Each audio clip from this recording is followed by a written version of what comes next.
போடுது. புரட்சினா என்னன்னு தெரிஞ்சுக்குவோம். அதே மாதிரி மன்னர், நான் தன்னுரிமைங்கிற சொல்லுக்காக நான் பேசிக்கிட்டு இருக்கேன். மன்னர் லூயி தி 16 கொண்டு வந்து தலையை நறுக்கியாச்சு. அவன் சொந்த பந்தமா தலையை நறுக்கியாச்சு. அந்த இறையாண்மை சாவரிட்டி இது வரைக்கும் மன்னர்கிட்ட இருந்தது. உயர் அதிகாரம், ராஜ நாயகம், அது பேரு சொல்லுவாங்கல்ல.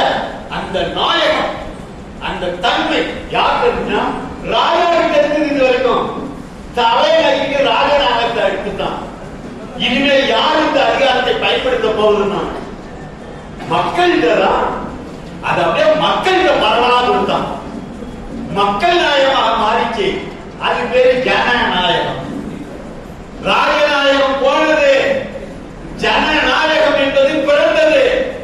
அவனுக்கு அதிகாரம், அவனுக்கு அதிகாரம். எங்களுக்கு இந்த அதிகாரம் நாங்களே தீர்மானிப்போம். அந்த அதிகாரம் எங்களை சேர்ந்தது அப்படின்னு மக்கள் கொடுத்தாச்சு. அப்ப நேஷனலிசம்னு பேரு.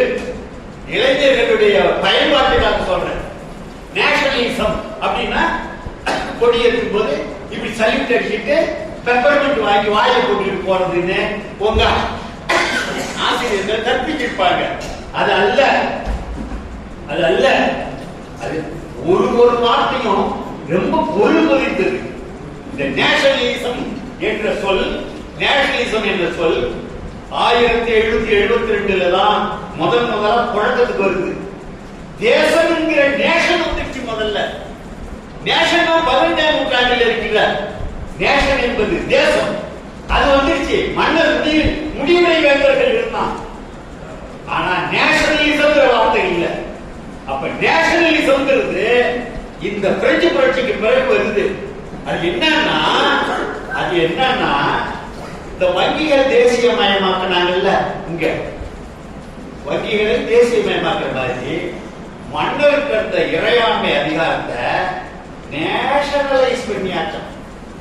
எல்லாருக்கும் பரவலாக்கியாச்சோம். அதனால அது நேஷனலிசம். நல்லா இருக்கா? அது மட்டும் இல்லாம இதுவரைக்கும் கிளாஸஸ், பிரிவுகள் என்ன அடிச்சு நிரவி இனிமேலுக்கு வேற கிளாஸே கிடையாது, வகுப்புகளே கிடையாது. எல்லாவற்றையும் தேசியமாக்கி விடுதல். நாங்க பிரெஞ்சு நேஷனல்ஸ், பிரெஞ்சு நேஷனல். எங்களுக்கு ஒற்றை அடையாளம் தான், எங்களுக்கு ஒற்றை அடையாளம் தான்.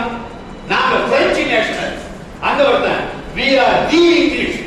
நாங்கள் ஆங்கிலேயர்கள், ஆங்கிலேயனும் ஜெர்மனியும் இருக்கு. அந்தந்த தேசிய அடையாளத்தை சூட்டுகிற அந்த ப்ராசஸ் இருக்குல்ல, அதுக்கு பேர் தான் நேஷனலிசம். இது புரியுது இல்லையா? அப்ப இளைஞர்களுக்காக கேட்டுக்கிறேன் அந்த வார்த்தையை. நேஷனலிசம் என்பது ரொம்ப ஆழமான சொல். இப்ப இங்க இருக்கிறாங்கன்னா, இப்ப பாரதிதாசன் பாடுறாருன்னா நாம் தமிழர், நாம் தமிழர் ஒரு பாட்டு வரும்.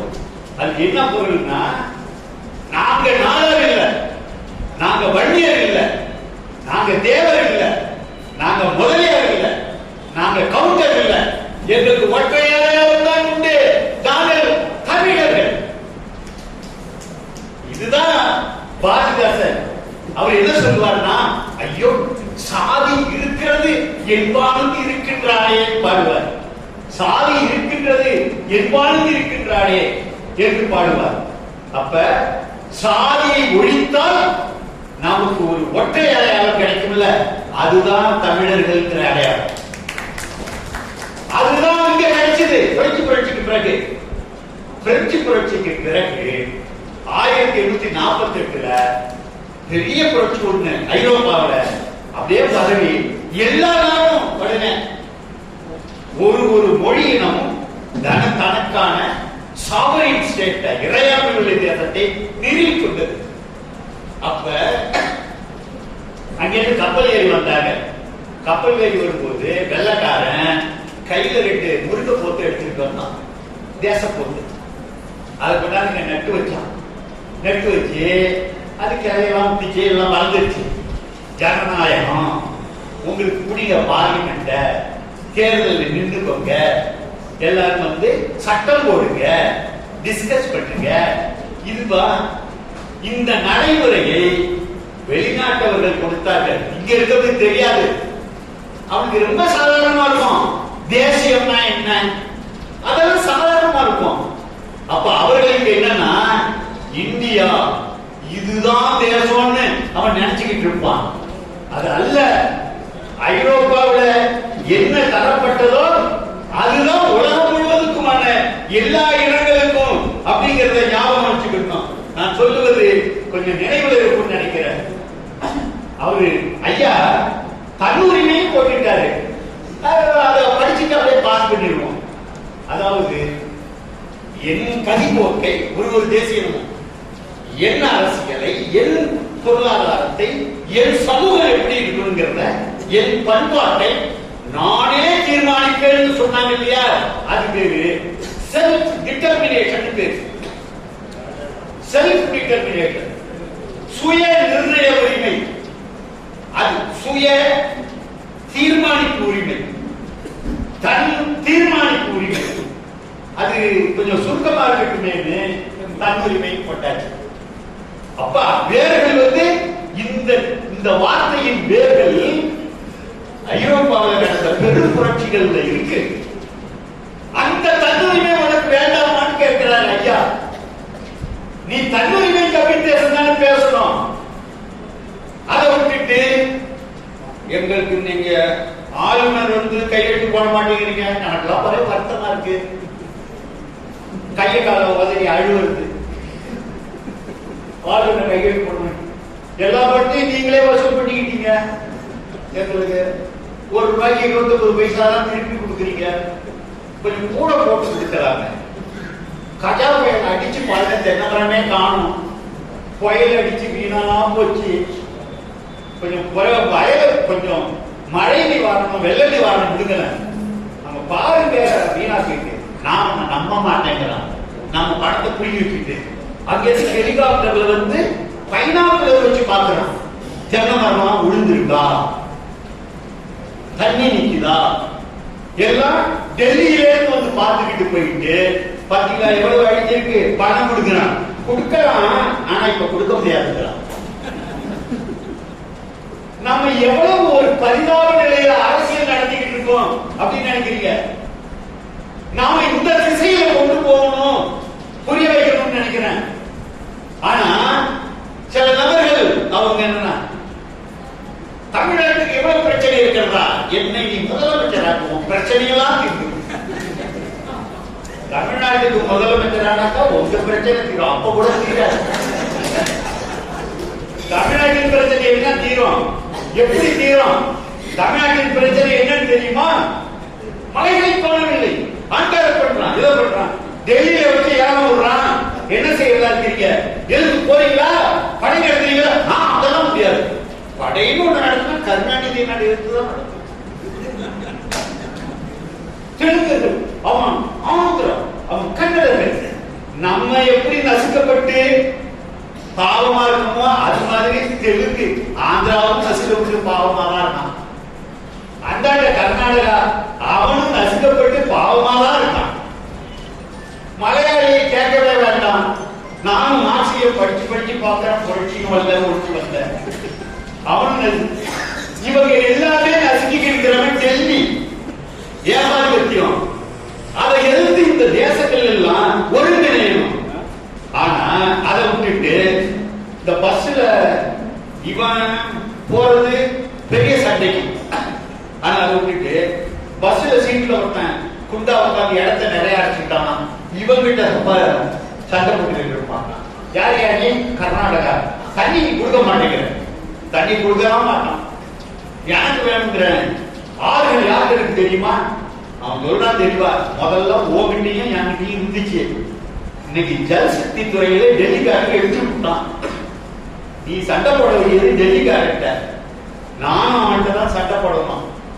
இருக்கலாம், ஆனா ஓகிட்ட சண்டை போடுறது மட்டும்தான் என் அரசியல், அதெல்லாம் செய்வேங்கிறான். எனக்கு ரொம்ப வியப்பா இருக்குது. இந்த தமிழ் தேசத்திற்கு விடுதலை பெறுவது என்பதுதான் பெரியார் சொன்னது. நீங்க வரலாறு எடுத்து பாருங்க. இந்த தமிழ்நாடு அல்லது திராவிட நாடு, திராவிட நாடுன்னு எப்படி சொல்லலாம்? வரலாறு அறியாதவன்னா திராவிட நாடுன்னு எப்படி சொல்லலாம் கேட்பான். வரலாறு அறிஞர் சொல்ல மாட்டான். இதை சொல்லிக்கிறேன். இந்த தமிழ்நாட்டுக்கு 1956 சாவு வரைக்கும் தமிழ்நாடு விடுதலை.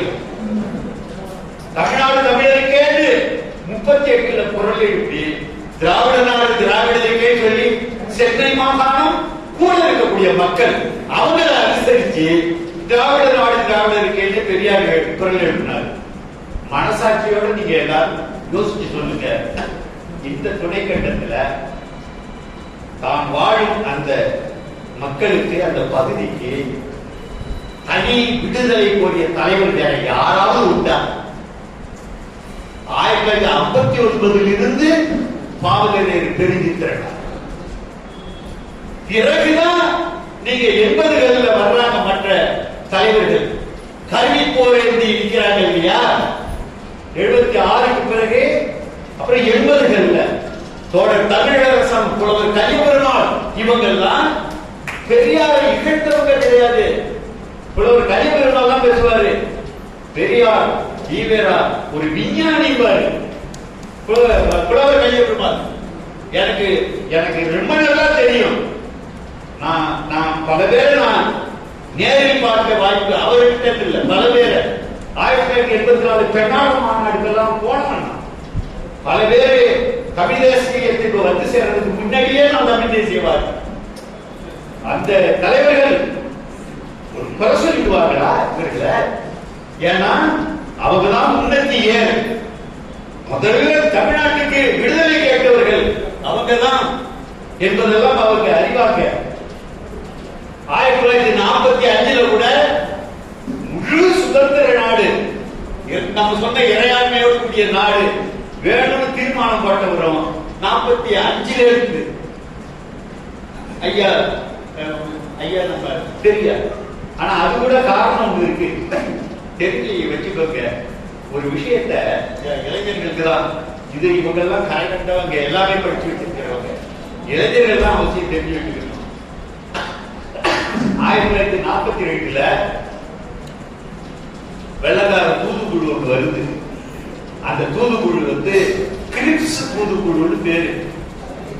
Stafford grips, Pethick Lawrence, AV Alexander 3 பேரு. அவன் வந்து உட்கார்றான். இங்க உட்கார்ந்து என்ன வகையான அரசியல் மாற்றங்கள் வரணும் என்று அவன் ஒவ்வொருத்தரா கேட்கிறான். ஜின்னா சொல்றாருல்ல, எனக்கு பாகிஸ்தான் பிரிச்சு வேணும்னு. அது மாதிரி இவங்க யாரு, நம்ம பெரியார், சாமியப்ப முதலியார், இவங்க எல்லாம் ஒரு 4 பேர் முக்கியமா போய் சந்திக்கிறாங்க அந்த கிரிப்ஸ. அப்ப 20 பக்கம் உள்ள ஒரு அறிக்கையை கொடுக்கிறாங்க அவர். அந்த வேண்டுகோள் அதுல வந்து எங்களுக்கு தமிழ் பகுதிகளை எல்லாம், அதாவது சென்னை மாகாணம் அன்னைக்கு இத திராவிட நாடாக எங்களுக்கு பிரிச்சு கொடுக்கணும். இது எந்த காரணம் கொண்டும் இந்தியாவுக்கு கீழே இருக்கக்கூடாது, அவன்கிட்ட இருக்க முடியாது, எங்களுக்கு பிரிச்சு கொடுங்கன்னு எழுத்துப்பூர்வமாக அவற்றை கொடுத்து வழக்காடுறாரு. சரியா? அப்ப அவன் என்ன கேட்கிறான்னா, இங்க பாருங்க, ஒண்ணு நீங்க வந்து எல்லாருக்குமான பிரதிநிதி கிடையாது. நீங்க ஒரு மக்கள் கருத்து கேட்பு நடத்திருக்கீங்களா சென்னை மாகாணம் கூட? இல்ல. உங்க சட்டமன்றத்துல தீர்மானம் நிறைவேற்றி இருக்கிறீங்களா தனிநாடு வேணும்னு? இல்ல. இது 2 செய்யல. இது 2 இல்லாத போது எங்களால் அதை செய்ய முடியாது. இது எங்களுடைய அதிகாரத்துக்கு அப்பாற்பட்டதுன்னு சொல்றான்.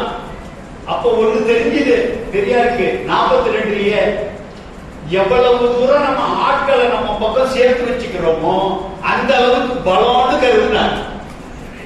திராவிட நாடு என்று சொன்னால் ஆந்திரர்கள் நம்ம கூட இருப்பாங்க, கேரளர்கள் இருப்பாங்க, கன்னடர்கள் இருப்பாங்க. இவன்லாம் நம்ம கூட இருந்தா கோரிக்கை வலுப்படும் நினைச்சார். அவர் நினைச்சது சரியானது.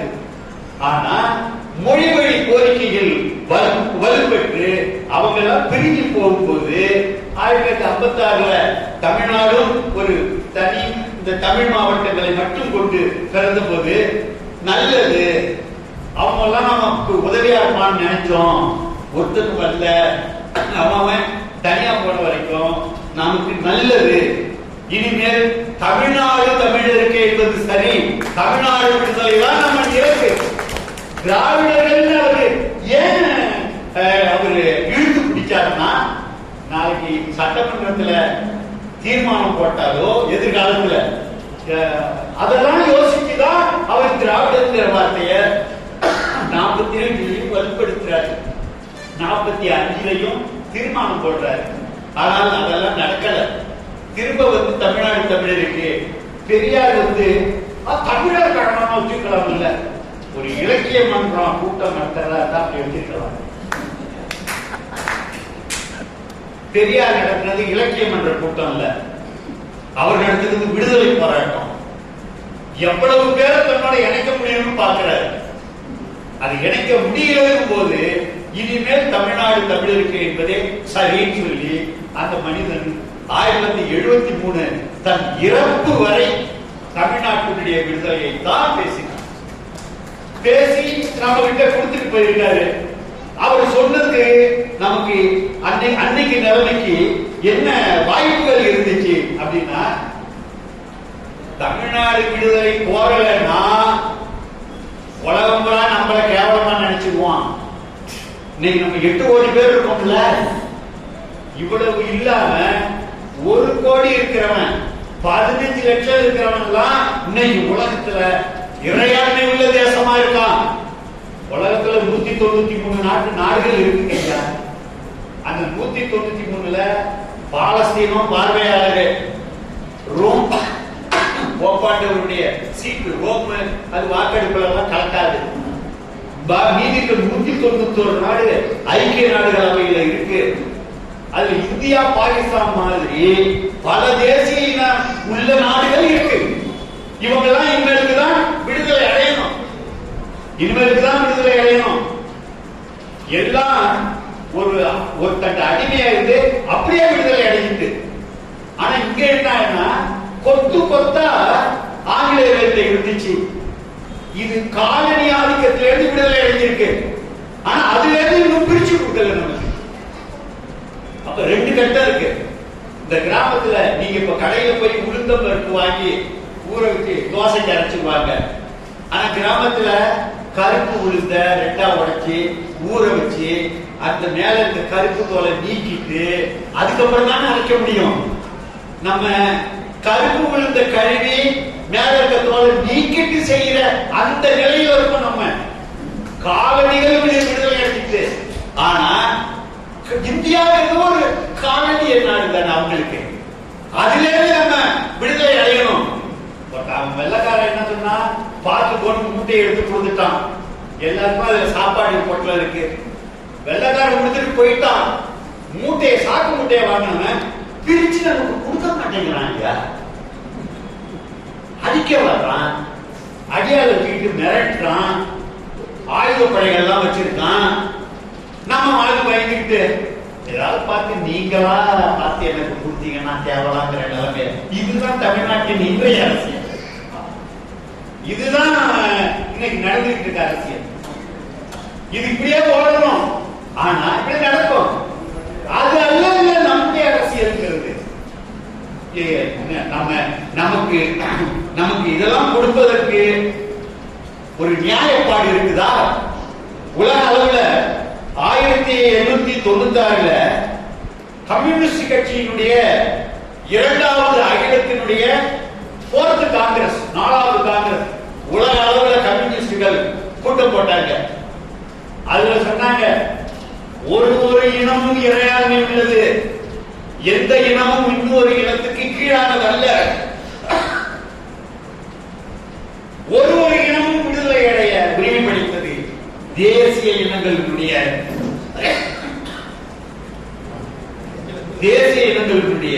சுய நிர்ணய உரிமை.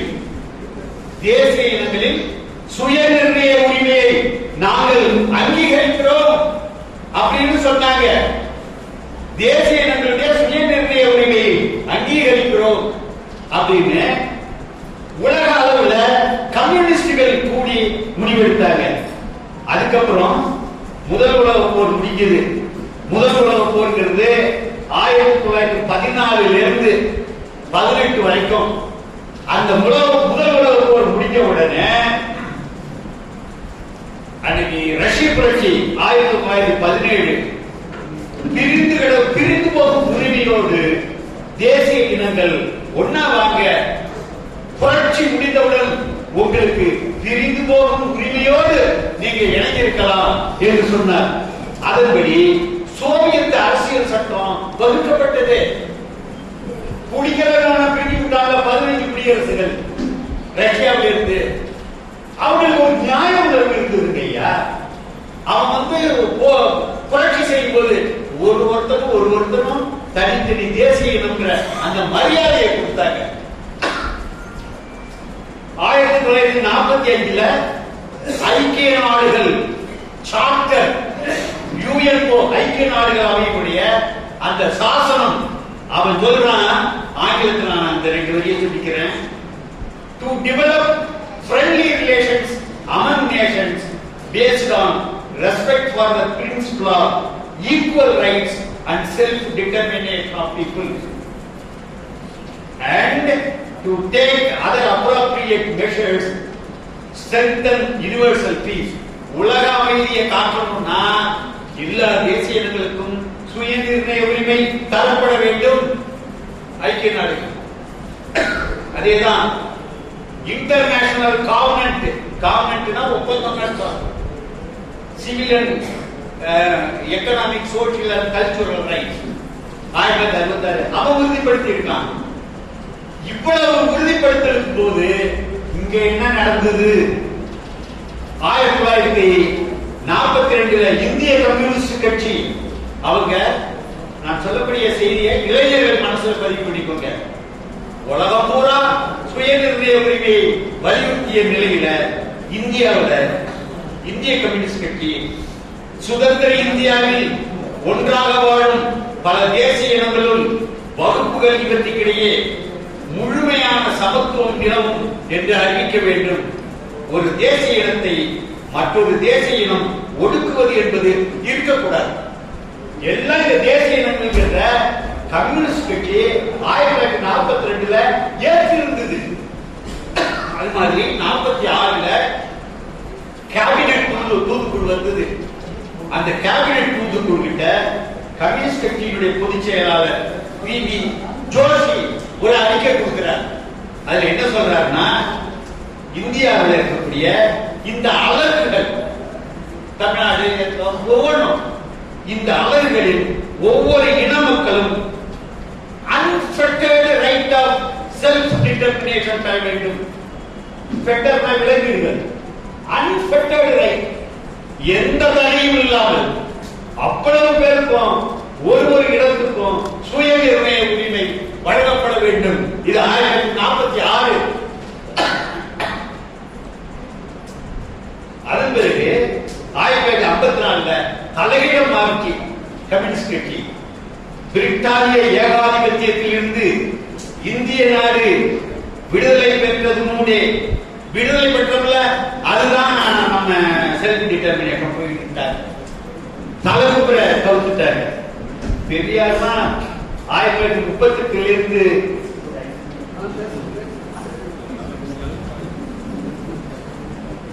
1931 சொல்றாரு பெரியார். ஆரிய வடநாட்டின் பிடியிலிருந்து விடுவித்து திராவிட நாட்டை தனி நாடாக்குவதே நம்முடைய குறிக்கோள். எப்ப ஆண்டு என்ன 31 1938 எழுதுறாரு. பாடும் தேசியத்தால் பாடும் இந்திய தேசியத்தால் 50 ஆண்டுகளை வீணாக்கி விட்டோம். உதைக்கும் காலுக்கு முத்தமிட்டு பூசை செய்கிறோம். மலத்தை மனமாற முகர்கிறோம். மானம் இழந்தோம். பஞ்சேந்திரியங்களின் உணர்ச்சியை இழந்தோம். மாற்றானுக்கு அடிமையாகி வணங்குகிறோம். இதற்குதான் தமிழன் உயிர் வாழ வேண்டும். எழுங்கள், இனிமேலாவது தமிழ்நாடு தமிழருக்கே என்று ஆரவாரம் செய்யுங்கள். நம் வீட்டுக்குள் அந்நியன் புகுந்து கொண்டதோடு அல்லாது அவன் நம் எஜமானன் என்றால் நமக்கு இதைவிட மாறுபட்ட தன்மை, இழித்தன்மை வேறு என்ன என்று சிந்தியுங்கள். புறப்படுங்கள். தமிழ்நாட்டுக்கு பூட்டப்பட்ட விலங்கை உடைத்து சின்னாபின்னமாக்குங்கள். தமிழ்நாடு தமிழருக்கு தெரியாது. இதை விட நீங்க சொல்லணும், பெரியாருடைய சிந்தனை தமிழ் தேசியம் இல்லைன்னா எதுவுமே தமிழ் தேசியம் இல்லை. பெரியாருடைய இலக்கு விடுதலை, தமிழ் தேசியத்தின் இலக்கு தமிழ்நாடு விடுதலை தானே. அந்த இலக்கை நிர்ணயிச்சு வாழ்வரை ஓடிட்டாரு. விட்ட இடத்திலிருந்து ஓட வேண்டியது நம்ம கடமை இல்லையா? இந்த ரிலேஷன் ஒன்று இருக்கும். அந்த ஒரு பேட் ஒரு தடியை எடுத்துக்கிட்டு ஒரு ரவுண்டு, 2 ரவுண்டு, 3 ரவுண்டு, 4வது ரவுண்டு வேகமா ஓடி முடிக்கணும். அவர் ஒரு ரவுண்டு ஓடிட்டு தடியை கொடுத்தோன்னே இவன் எடுத்துட்டு கூத்துக்கு ஓடிவிட்டாங்க. இது நியாயமா? இது நியாயமா? இதெல்லாம் தான் நம்ம நாங்க சட்டமன்றத்துக்கு போறோம். ஏன்யா சரியா கேட்டாரு. நாம அங்க போய் உட்கார்ந்து இந்த அரசமைப்பை செயல்படாம விடாம முடக்க போறோம். நாங்க பெரியார் சொன்னாரு, ஒரு வீட்டை இடிக்கணும்னா வெளியே இருந்து இடிப்பானா உள்ள போய் உட்கார்ந்து இடிப்பானா? இதுதான் பெரியார் கேட்டது. இருக்கிறதே செருப்பால் அடிக்கிற மாதிரி இருக்கு அவரு. இதுல மாநில சுயாட்சியம், வெறுச்செருப்பாலை அடிக்காத அதுல 10 குஞ்சம் வைக்க அதால அடிங்கிற மாதிரி இருக்கு அப்படின்னு பெரியார் சொன்னார். அவர் தயவுதாட்சணியமே பார்க்கறது இல்லை. அவர் தெளிவா அடி செஞ்சிருவாரு. அப்ப இதெல்லாம் தமிழ்நாட்டுக்கு உண்மையிலேயே விடுதலை கோரியவர்கள் எல்லாம் இதெல்லாம் வரவேற்றாரு. புலவர் கலியபெருமாளோட தமிழரசன், பாவலரேறு, தெரிஞ்சித்திரனார் எல்லாரும் தமிழ் தேசியவாதி அப்படின்னு சொல்லி புதுசா கிளம்பி வருவாங்க. பாலே ஒரு புதுசா இருக்காருப்பா, தமிழ் தேசியம் கேட்கிறாரு. தமிழ்நாட்டு விடுதலை கேளுங்க, அதை கேட்க மாட்டேன். தமிழ்நாடு பிரிச்சு தனிநாடு கேளுங்க, அதை கேட்க மாட்டேன். ஏன் என்ன தேங்காசி பொறுக்கிறவன் நினைச்சாரு. மொத்தமே எழுதிக்கிறேன். மொத்தத்தை இந்தியா பாரத நாடா, பாரத நாடே பழம், அதாவது பாரத நாடே பைந்தமிழ் நாடு. இது ஆர்எஸ்எஸ் குரல் இல்ல. இது தனியா நாடு போடுவதுங்கிறதே. அப்புறம் நீங்க எப்படி தமிழ் தேசியம்? ஈழத்துக்கு விடுதலை வேண்டும் உங்களுக்கு, எங்களுக்கு அது வேண்டாம். அடுத்த வீட்டுக்காரனுக்கு கல்யாணம் நடக்கணும் உங்களுக்கு, அது வேண்டாம். நீ குடும்பஸ்தனாகணும்னா நீ கல்யாணம் பண்ணணும். ஒன்று தெரிஞ்சு வச்சுக்கோங்க. இதை பற்றி அறியணுங்கிறவங்க, ஈழம் ஒரு தேசிய இனம், ஈழ தேசிய இனம், தமிழ்நாடு ஒரு தேசிய இனம், தமிழ் தேசிய இனம். 2 தேசிய இனங்களும் வெவ்வேறு. அந்த ஈழ விடுதலைக்காக படாத பாடு இங்க பட்டிருக்கலாம். அதிர்ச்சியில உறைஞ்சு போயிருக்காங்க. இடம் கொடுத்து புலிகளை தயார் செய்தவர்கள். அவர் ஐயா நெற்மாறனுடைய அவர் அழகசாமி இருந்தார். அவர் தோட்டத்தில் நடந்தது. இவருடைய இது பலத்தூர் பணி அவங்க இடத்துல நடந்தது. வெடிகுண்டுகளை தயார் பண்ணாரு தந்தை பெரியார் திராவிட தலைவர் அவரு ராமகிருஷ்ணன். அவர் தம்பி ஆர்சாமி. 3ஆண்டு சிறை. அதுக்கெல்லாம் 20 பேருக்கு வச்சு சோறு போட்டவங்க, 50 பேருக்கு வச்சு சோறு போட்டவங்க, என்னென்ன மண்ணெண்ணெய் கடத்தி கொடுத்தவங்க. நான் என்னது 1987 தமிழீழ விடுதலை கோரிக்கைங்கிறது 250 பக்கம். கூடுமான வரைக்கும் எல்லாரையும் சந்திக்கிற வாய்ப்பு எனக்கு இருக்குது. எல்லா அமைப்புகளையும். அதனால தெரிஞ்சு வச்சுக்கணும்.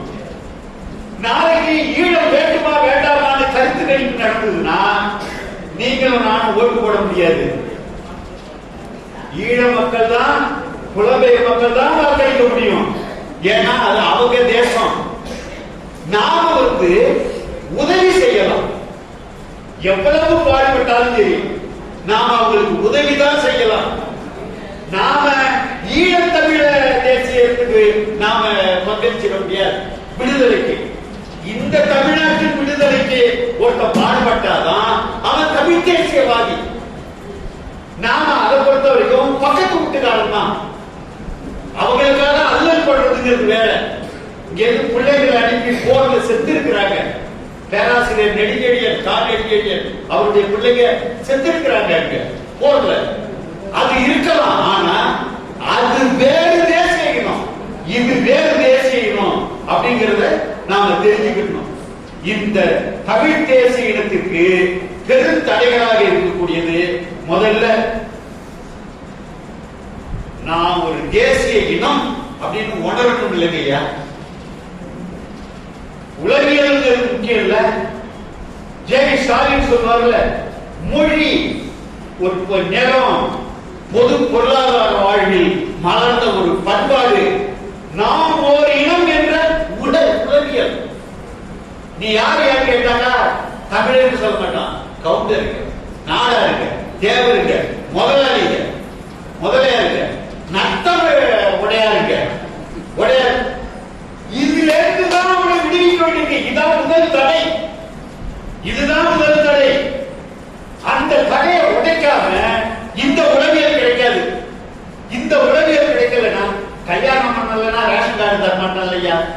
இந்த ஓர்மை உணர்வு வந்தாலையா தேசம் நோக்கி நகர முடியும், இல்லைன்னா நகர முடியாது. இது ஒன்று. பெரியார் பங்களித்தாரா? இந்த ஒற்றை செய்தியோடு நான் இப்ப நிறைவு பண்ணிடுறேன். என்னால இந்த முழுமையா சொல்ல இயலல. ஆனாலும் பெரியார் பங்களித்தார். பெரியார் காலத்துக்கு வந்த போது அயோத்திதாச பண்டிதர் முதலாக நாங்கள் திராவிடர்கள், திராவிட மகாஜன சபா, ரெட்டமலை சீனிவாசன், ஆதி திராவிட மகாஜன சபா 1885 அப்போ ஒரு திராவிடர் கழகம், அயோத்திதாச திராவிடர் சொல்லி ஒரு ஒருங்கிணைப்பு தொடங்கியது. ஆதி திராவிட மக்கள் அவங்க திராவிடர் அடையாளப்படுத்தினாங்க. பார்ப்பனர் அல்லாத எல்லாமே திராவிடத்தை திரட்டுற வேலைய நீதி கட்சி செய்தது தந்தை பெரியார் செய்தார். அப்ப எல்லாரும் ஒருங்கிணைக்கிறது. நினைப்பு வச்சுக்கோங்க, ஆதி திராவிடத்தில் என்று சொல்லக்கூடிய ஒடுக்கப்பட்ட மக்களை தமிழர்கள் சேர்க்காத காலகட்டம் இருக்குது. 1937 தமிழ் லெக்சியம் சென்னை பல்கலைக்கழகம் போட்டுக்கிறத போய் தமிழர்களுக்கு என்ன அர்த்தம் இருக்கு பாருங்க. 3 அர்த்தம் கொடுத்திருப்பான். அதுல தமிழன் என்றால் பறையன் ஒழிந்த தமிழ்ச்சாதியார் இருக்கும். 30களிலே இதுதாங்க என் நிலைமை. பெரியார் என்ன செஞ்சாருன்னா 1928 இருந்து 38 10 ஆண்டுல 25 ஆதி திராவிட மாநாடு போட்டாரு. வாய் எல்லாரும் இழுத்து பிடிச்சு இன்னைக்கு அந்த ஓர்மை உணர்வை உருவாக்குனவரு பெரியார் தான். நேஷனலிசம் பத்தி சொன்னேன் இல்லையா, அந்த ஓர்மையை உருவாக்குவது ஒன்று. 2வது விடுதலை கோருவது 2. இது 2ம் மிகப்பெரிய தடைகள். அந்த தடைகளை நாம உடைச்சி நம்ம வர வேண்டி இருக்குது. இந்த பாரதம்ங்கிற வார்த்தையெல்லாம் ரொம்ப அபாயகரமான சொல். நமக்கு அபாயகரமான